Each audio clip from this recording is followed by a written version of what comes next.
Olá, boa tarde para você. Segunda-feira, feriado internacional pelo Dia do Trabalhador. Poderíamos desejar um super parabéns para todos nós que temos o nosso trabalho e agradecemos por estar nas estatísticas positivas. Mas a situação é preocupante porque, de acordo com os dados da Organização Internacional do Trabalho, o desemprego no país vai continuar e crescer para atingir um total de 13 milhões e 800 mil brasileiros até o ano que vem. Bom, gente, como é feriado, a gente tem uma dica para você aproveitar com a família. É o musical Young Ambassadors, Jovens Embaixadores da Universidade Brigham Young dos Estados Unidos, que está com um turnê no norte e nordeste do Brasil. Pela primeira vez aqui em Manaus, com coreografia dinâmica, figurino vibrante e um repertório musical de grandes sucessos internacionais, esse será um presente aos manauaras e quem está aqui com a gente é o Sérgio Galvão, de Assuntos Públicos do musical. Seja bem-vindo ao Meio Dia em Revista. Obrigado, Bia. Esse musical existe há 40 anos, é isso mesmo? Conta um pouquinho pra gente. Sim, ele foi criado há 40 anos numa exposição 70 em Osaka, no Japão. E desde então, o grupo Jovens Embaixadores tem feito apresentações de performance em todo o mundo. E qual é a missão da Universidade Brigham Young? Então, a missão da Universidade Brigham Young aqui em Manaus, nesse show, é promover uma apresentação em alto estilo para as famílias, tendo como tema Boa Viagem, celebração da família. Olha só, e assim, a gente vê as músicas que a gente vai poder curtir nesse musical. São conhecidas ou são de autoria do grupo? Como é que é? Sim, o repertório desse show, são músicas internacionais bem conhecidas, inclusive no estilo da Broadway. Uau. Então vai ser assim um verdadeiro espetáculo para o povo aqui em Manaus. Eu quero ver um pouquinho, eu acho que a produção tem, né? Só para a gente ter uma ideia para continuar conversando sobre o espetáculo.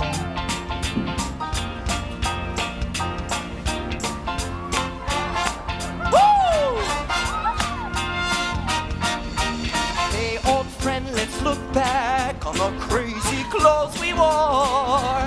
Ain't it fun to look back and see it's all been done before? All those nights together are a special memory. And I can't wait for tomorrow, just as long as you're dancing next to me. 'Cause it's so clear, every year we get stronger and stronger. 'Cause what's gone is gone, the past is the past.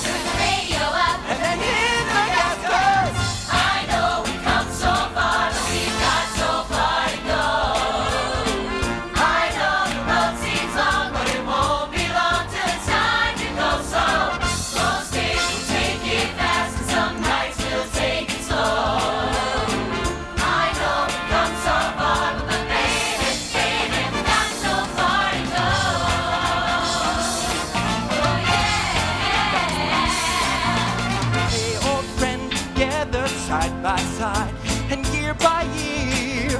The road is filled with twists. Gente, que lindo, me apaixonei. Verdade. São quantas pessoas envolvidas?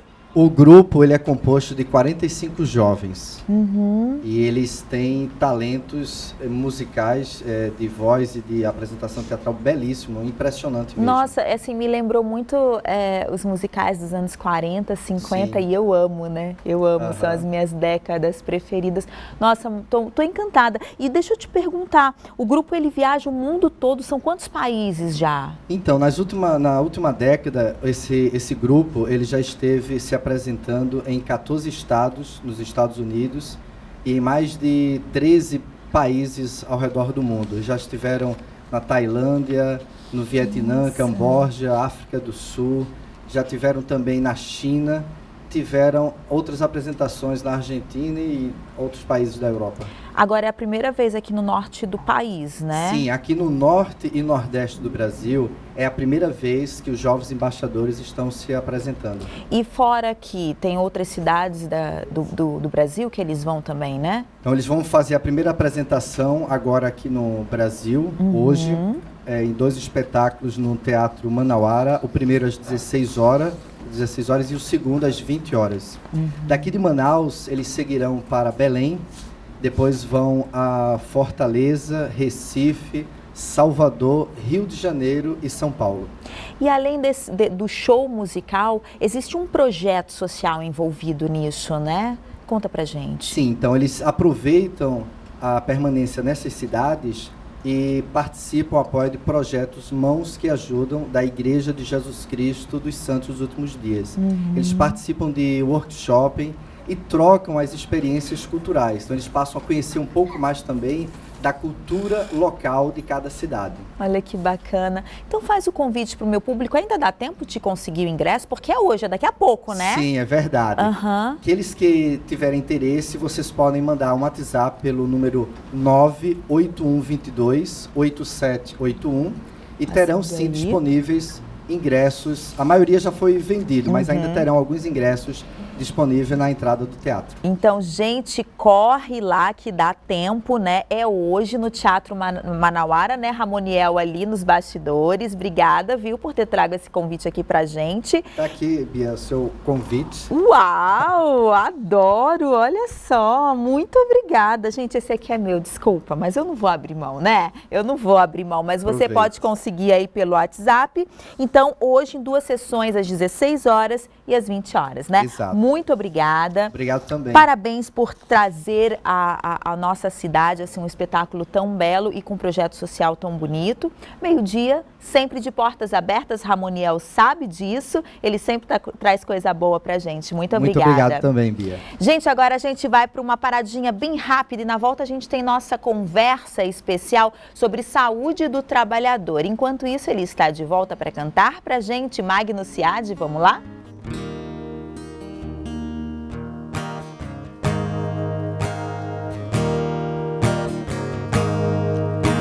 Estás assentado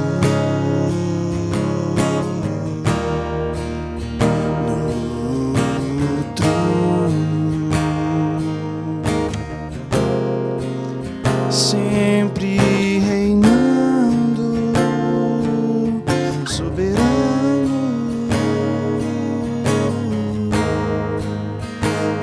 anjos cantando.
A saúde no trabalho é um direito conferido por lei a qualquer cidadão. A lei de 1977 responsabiliza empresas e empregadores pela segurança e cuidado com a saúde no ambiente de trabalho.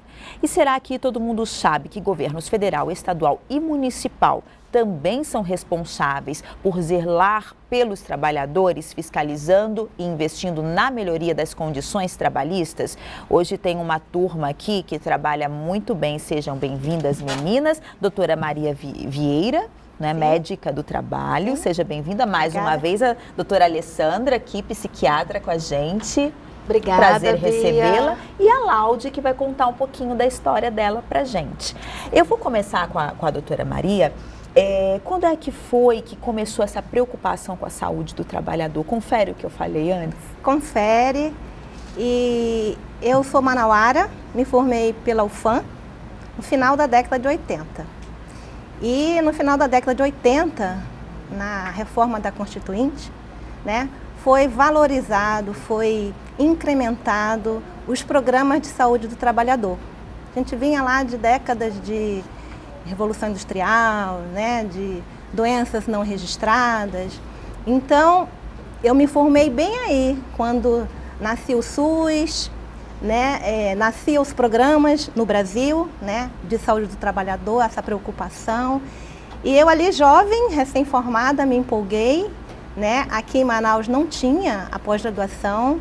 Eu fui para o Rio de Janeiro, fiz a minha pós-graduação lá. Acabei ficando 15 anos lá, retornei, já estou aqui de volta há 14 anos. Atuo no Polo Industrial desde 2004 e hoje fico em 2 empresas de eletroeletrônico e numa universidade. Quais são hoje as principais doenças que atingem mais o trabalhador?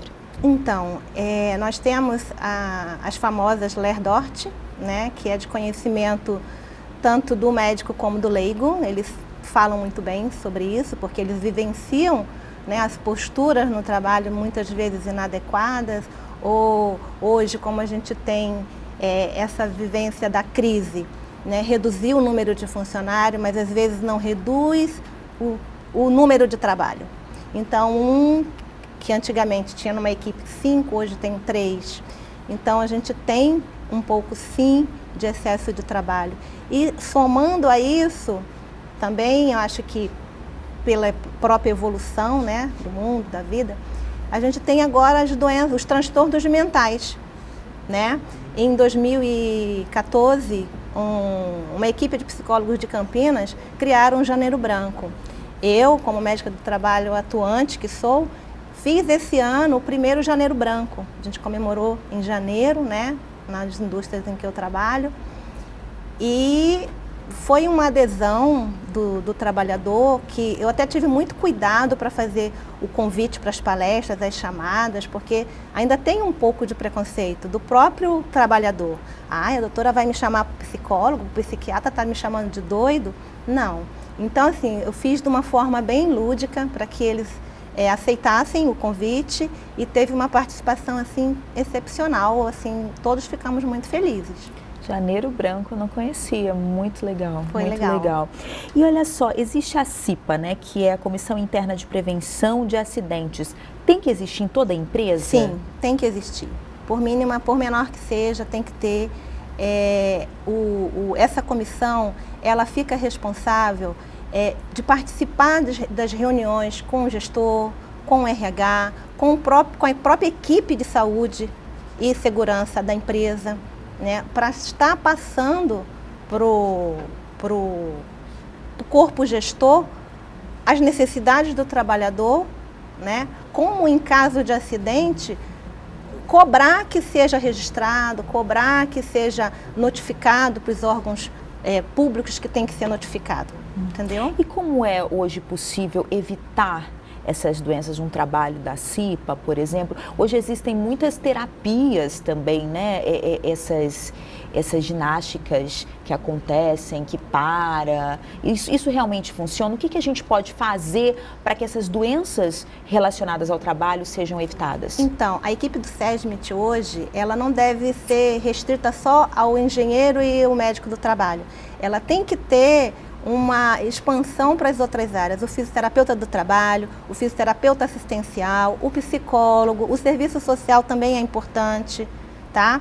Então tem que ser uma equipe maior para a gente poder atuar de forma preventiva, né? Atuar antes de acontecer ou no início do acontecimento e ali começar a tratar, a evitar uma piora do quadro, seja de uma Ler-Dort, seja de um quadro psicológico, emocional, tá? Porque hoje existe uma pressão, né, para se produzir mais, se produzir melhor, né? É uma competição e isso não é todo mundo que suporta conviver nesse momento de competição. E aí ele abre um quadro de adoecimento, muitas vezes mascarado por ele mesmo, ele não assume que tem um distúrbio psíquico, psicológico, emocional, e aí ele continua no trabalho, trabalha mal, produz menos, aí é cobrado, fica um círculo vicioso, ele doente, o chefe cobrando. Então, assim, a equipe do SESMIT ampliada, com todos esses profissionais que eu já mencionei, ela tem que ir lá no chão de fábrica, observar, chamar, fazer os periódicos, conversar com o trabalhador, ter a porta aberta para que ele venha, ele tenha abertura de vir falar ou com o médico, ou com o psicólogo, ou com a assistente social. Não aquele se admite de porta fechada, que só vem quando o médico chamar, quando o engenheiro chamar, não. Deixa a porta aberta, deixa o trabalhador vir, né, e ter aquela confiança de que ele pode contar o problema dele para ser ajudado.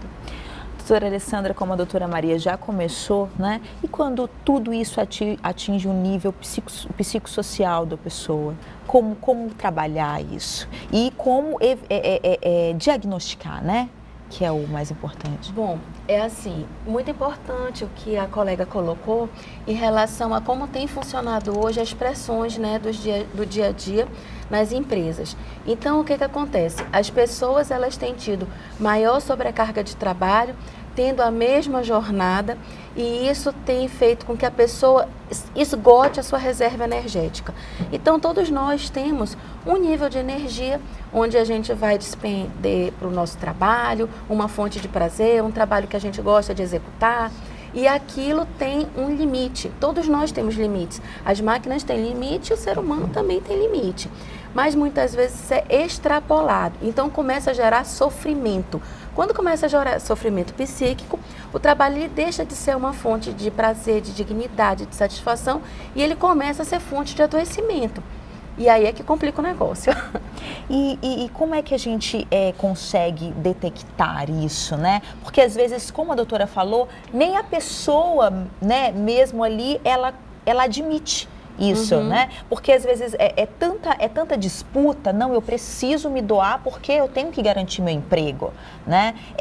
E aí tem a jornada de trabalho, a jornada, de repente, de uma mãe, de um pai que tem que tomar conta de casa, é muita pressão.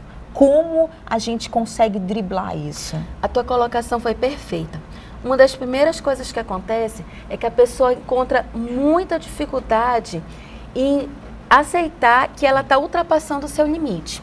Então, ela começa a se achar uma incompetente, uma incapaz. Eu não consigo dar conta. Eu não dou conta de ser mãe, de ser dona de casa, de trabalhar, de cumprir todas as metas que meu chefe quer que eu cumpra, de fazer tudo que o meu gestor me pede. Por quê? Porque eu sou uma pessoa ineficiente, porque eu tenho menos valor do que as outras pessoas têm.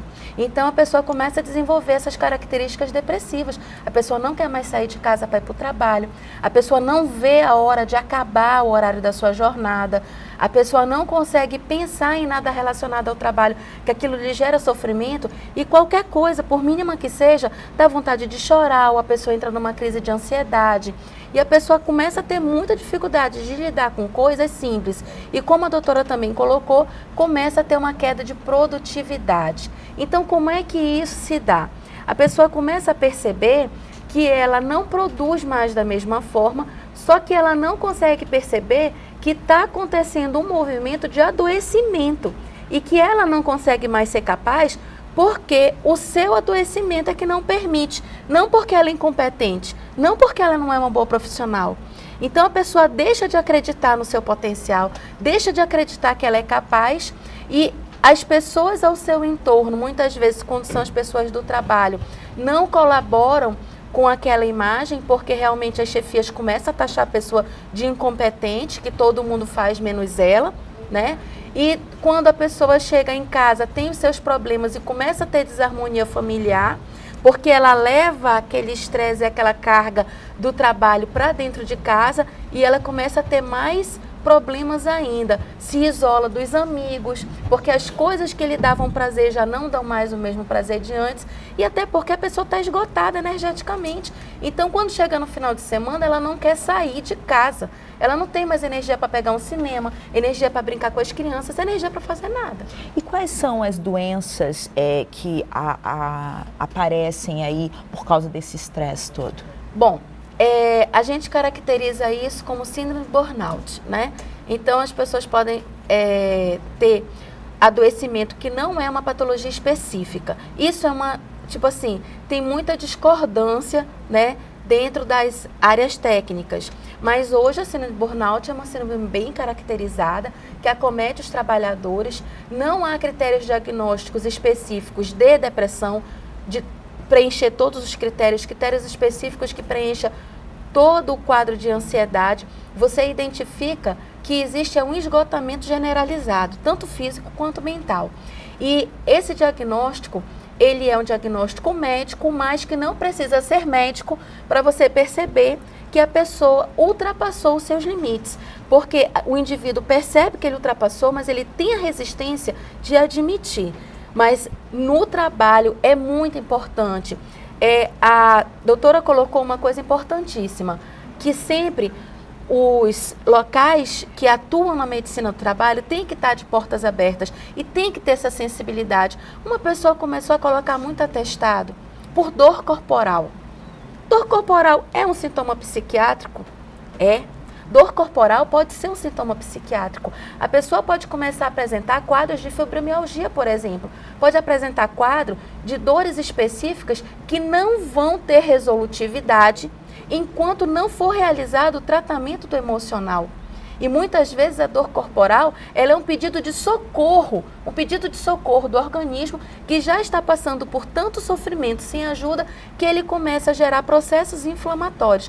Porque uma das características, por exemplo, da depressão é que ela aumenta as substâncias inflamatórias do organismo e que isso causa dores corporais. Nossa, né? A gente para pensar. E aí, quando as doutoras estão falando, a gente passa e fica um filmezinho na cabeça da gente, será que, né? Será que eu estou me identificando com isso? Porque a nossa vida é tão corrida. E eu quero conversar agora com a Laude, que ela foi diagnosticada com o burnout, né? Sim. Conta para mim como foi esse processo. Você começou a se analisar ou alguém te chamou? Ei, Laude, peraí, já observou isso? Como foi?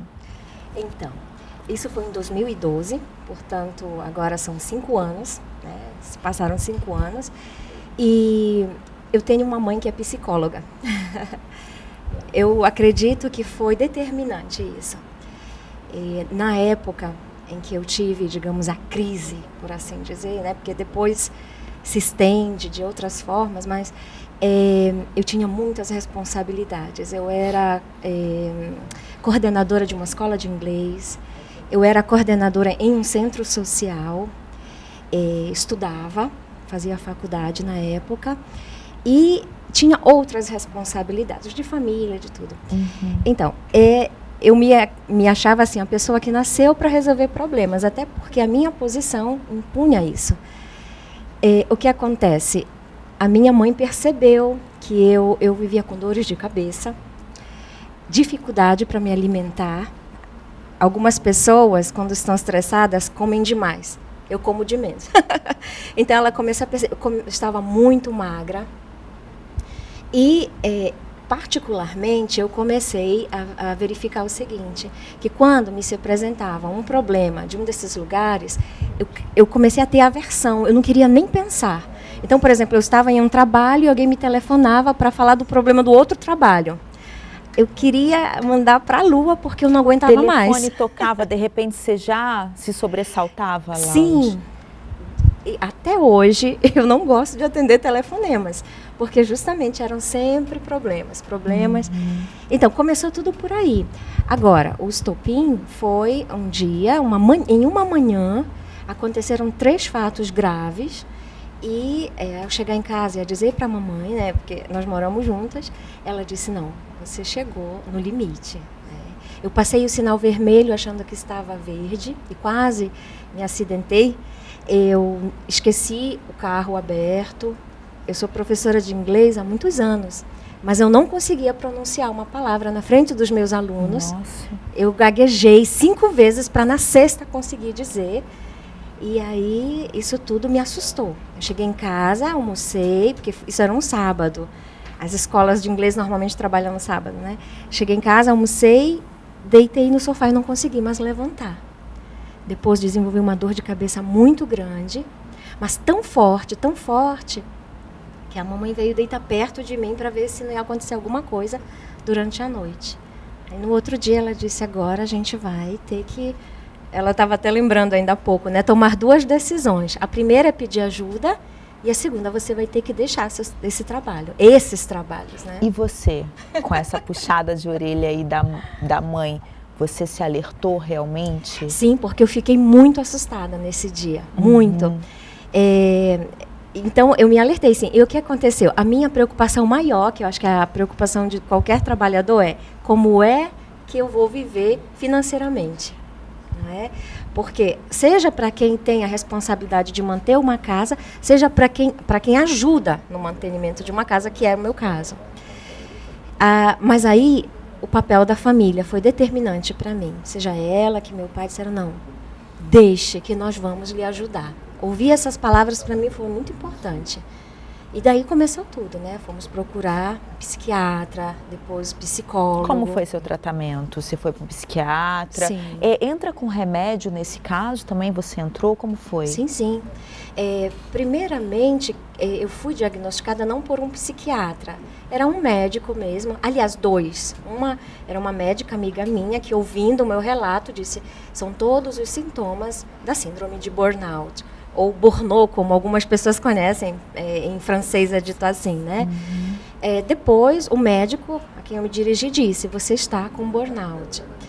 Quando eu passei a um psiquiatra, o primeiro no qual eu fui, isso aqui também é importante ser dito, a gente tem que procurar até achar o médico certo. O primeiro disse: essa doença não existe. Isso é uma invenção dos americanos. Olha, aqui eu tenho meu livro, posso paginar todinho para você ver que não tem a descrição dessa doença. Justamente a doutora há de confirmar, né, por ser uma coisa um tanto nova. Nova, né, doutora? Então, e ali foi bastante traumatizante, porque eu fui ainda em duas consultas, 2 sessões, e saía sempre chorando. Eu estava muito fragilizada. Eu cheguei ao ponto de não conseguir mais tomar decisões. O meu corpo não respondia, eu tremia. Qualquer coisa que fosse um fator estressante, que fosse uma dificuldade, me fazia chorar. Mas eu não tinha depressão, porque eu tinha o desejo de fazer as coisas. Até comecei a cuidar mais da minha imagem. Porém, o que eu não tinha era forças físicas. E, por consequente, né, também o emocional foi abalado. Sim, mas depois dessa experiência traumatizante com esse médico, eu procurei um outro. E ali, sim, eu comecei a tomar remédios que só o psiquiatra pode receitar. E agora eu, como paciente, digo, né, isso é importante. A gente tem medo, às vezes, da palavra psiquiatra, porque a gente acha que é só para pessoas doentes mentais, assim, loucos. E isso também foi um percurso para mim, aceitar que é o psicólogo e o psiquiatra que te ajudam. Até que eu encontrei alguém, mas não foi. Eu passei ainda por um outro que também foi muito traumatizante. Foi quanto tempo aí, Láudia, de tratamento para que você se reerguesse? Eu diria 4 anos, porque eu sinto que agora... Então, eu disse que agora vão fazer 5, você vai dizer, meu Deus, então é bem recente. Bem recente. Porém, as coisas não tornam como antes. Eu sei que eu não sou a mesma, no sentido que... Até porque você faz um processo de autoconhecimento. Então, você aprende a respeitar os seus limites. E precisa ter muita coragem para isso. Eu lembro que quando eu me afastei da coordenação dessa escola, fazia parte de um grupo, é uma escola que tem no Brasil inteiro, então nós tínhamos um grupo de coordenadores. E eu fui avisar para alguns dos meus amigos desse grupo: olha, eu estou saindo da coordenação porque eu adoeci. Eu me lembro que essa pessoa disse: ah, sim, é mesmo, realmente você é muito frágil, né? Você é muito... não é para qualquer um. Então, ali, isso aqui é muito ruim a gente ouvir, porque é como se a pessoa dissesse: você não tem capacidade. E só quem passa por esses problemas é que entende, né? Então, assim, ano passado eu senti que eu pude voltar a fazer algumas coisas das quais eu tinha me afastado. Pelo contrário, a gente vê toda a força nela, não é? Com a ajuda da família, de querer lutar, e hoje está dando o teu depoimento e, de repente, eu tenho aí meu telespectador que possa estar numa situação dessa e você servindo hoje de exemplo, né? A gente que te agradece por trazer essa história e falar, sim, é real, né, doutoras? Sim, Bia. A gente pode fazer nossas considerações finais? Sim. Bia, eu quero dar os parabéns à Laude. E, infelizmente, isso é uma realidade. As pessoas, elas demoram muito para ser diagnosticadas. Quando são diagnosticadas, muitas vezes não procuram tratamento adequado. quando elas procuram tratamento e esse tratamento muitas vezes ele posterga até chegar no tratamento adequado, são períodos onde a doença vai se consolidando, se torna mais difícil o tratamento. Então, se você apresenta algum sintoma, se as pessoas estão dizendo para você que alguma coisa não está bem, procure ajuda, não seja resistente, porque o psiquiatra, como a colega falou, ele não é um médico só que vai tratar a esquizofrenia, ele não é um médico de pessoas loucas, ele é um médico que está aqui. A psiquiatria significa o médico para tratar as doenças da alma. Então, se você sente que sua alma não está legal, que você não está legal, procure, porque se não houver necessidade, o médico vai dizer para você, você não tem necessidade de tomar nenhum medicamento no momento. Procure psicoterapia, modifique seu estilo de vida. E se houver necessidade, o tratamento vai ser instituído e não vai fazer de você uma pessoa pior do que ninguém, mas sim uma pessoa forte e corajosa como a Laude, que está de parabéns. Doutora, suas considerações finais? Então, muito feliz pela Laude, parabéns. A gente conversou um pouco antes de entrar aqui e eu falei para ela, o ponto número 1 é assumir, é enxergar e é ter coragem de pedir socorro. Seja para o familiar, seja se você está numa empresa com o médico do trabalho, com o psicólogo nas empresas que tem, com assistente social, a pessoa tem que assumir, né? E as empresas têm que também ter essa sensibilidade, né, de formar essa equipe e de não taxar, como a doutora aqui falou, começa a chegar testando, isso é um preguiçoso. Não, chama para conversar, vamos tentar entender o que está acontecendo, para ele não ser taxado como a Laude falou, você é fraca, né? Você é frágil. Não, ninguém é frágil, todos somos fortes, entendeu? Todos podemos dar algo de bom para a comunidade em que a gente está. Eu quero agradecer, eu estou muito feliz com essa conversa com mulheres fortes, não é? E a gente poder trazer, acho que esse assunto tão novo, né, para as pessoas e num dia tão especial, né, como hoje, que é o Feriado do Trabalhador. Eu quero agradecer, espero que vocês voltem mais vezes, meio-dia sempre de portas abertas, muito obrigada. E agora a gente vai para um rápido intervalo. E para relaxar nesse dia, né, que a gente merece, vamos ouvir um pouquinho de música boa? Vamos lá?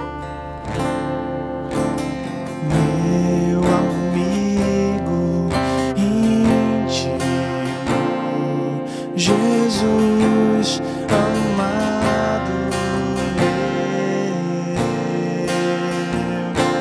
seu olhar me conquistou. Sua voz tão doce me chamou, me chamou,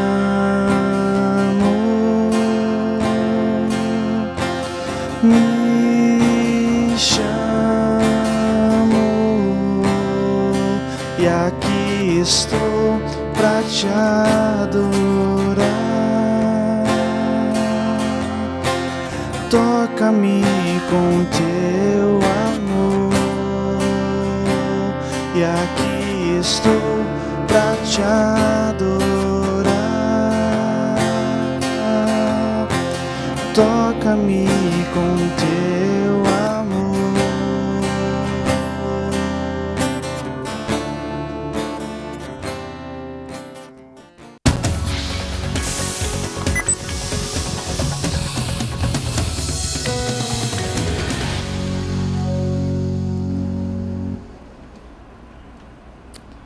A paixão pela música vem desde os 8 anos e começou a tocar aos 13.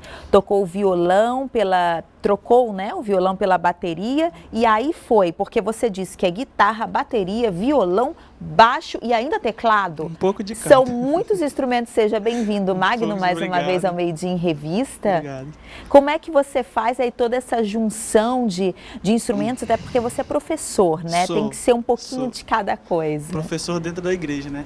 Porque assim, na igreja existem vários fatores e as pessoas às vezes não se firmam. E a gente tem que cobrir essa pessoa, porque dentro de uma igreja pode ter 2 bateristas, pode ter 2 baixistas, aí pode ter um guitarrista e esse guitarrista porventura começou a trabalhar e não pode mais tocar, aí a gente tem que substituir. Aí, como eu comecei com violão, na igreja onde eu estava, o baterista teve que sair, eu tive que aprender bateria, entendeu? Aí eu passei 2 anos tocando bateria, e dos 14 aos 16, no caso, eu me tornei profissional dentro da igreja, na bateria. E aí eu mudei de igreja, eu tive que mudar de igreja, infelizmente, e lá eu tinha 2 bateristas a mais que eu. Aí eu tive que aprender a tocar violão, tive que aprender a tocar baixo para substituir o pessoal que, quando não podia ir, eu tocava, né? Sempre dentro das igrejas, Sempre teu dentro da igreja, repertório graças a Deus. é gospel. E você tem um projeto novo, né? Conta para mim. Tem um projeto dentro da igreja, com o meu pastor, né, na área 5, o pastor Bindar. Passar adiante, né? Porque é a essência da vida. Passe adiante o que você sabe. Nunca segure para você mesmo o que você sabe. O que você aprender, passe para os outros. Passe para os outros, ainda mais música, né? Que a cultura, é a arte, é a expressão dos seus sentimentos. Então, dentro da igreja, para criança, para jovens, adolescentes, senhores que queiram aprender, eu estou lá para ensinar. Área 5, Rua Cunha Melo, Petrópolis, perto da Feira da Raiz. Então, um projeto novo que eu estou consolidando com o meu pastor, e para a gente começar, né, a implantar a arte, já que não dá para fazer pelo governo, a gente faz pelos nossos próprios meios, né? E por que você acha que a música é tão forte nas igrejas? Assim, a música gospel tem crescido muito, Deus, né? Bom, dentro da igreja, a música, sim, são 2 horas de culto, meia hora de música, entendeu? São meia hora de música. A música, ela mexe com as pessoas. Então, tem uma pessoa que vai para a igreja que ela deve estar com problema, ou no trabalho, ou em casa com a família, e uma música pode mudar a vida dessa pessoa. Uma música pode falar aquilo que você está passando, entendeu? Por isso que dentro da igreja ela é muito forte, porque a maioria das músicas gospels, ela fala de vitória. Ela fala que se você está passando por um problema, não se preocupe, porque Deus é contigo. Entendeu? E mesmo que você passe por um problema, Deus, ele vai continuar sendo Deus na tua vida. Então, dentro da igreja, a música, ela é muito importante. Porque antes da palavra, né, que é o ponto principal, é onde Jesus fala ali com a gente, a música, ela vai quebrantando os corações, ela vai moldando os corações para receber a palavra que o pastor vai ministrar. Eu quero agradecer você sempre aqui com a gente, viu? Que Deus abençoe grandemente o teu projeto, teu ministério. Obrigado. E volta mais vezes. Eu vou me despedir e você canta pra gente, tá bom? Meio-dia em Revista fica por aqui. Amanhã é o dia mais belo do Meio-dia em Revista, é a nossa terça da beleza e é lógico, eu te espero aqui, 12h30. Um beijo, até lá. Magno. A ti eu vou clamar, pois tudo vem de ti e tudo está em ti. Por ti vou caminhar, tu és a direção, o sol a me guiar. Tudo pode passar, teu amor jamais me deixará. Sempre há de existir um novo amanhã preparado pra mim.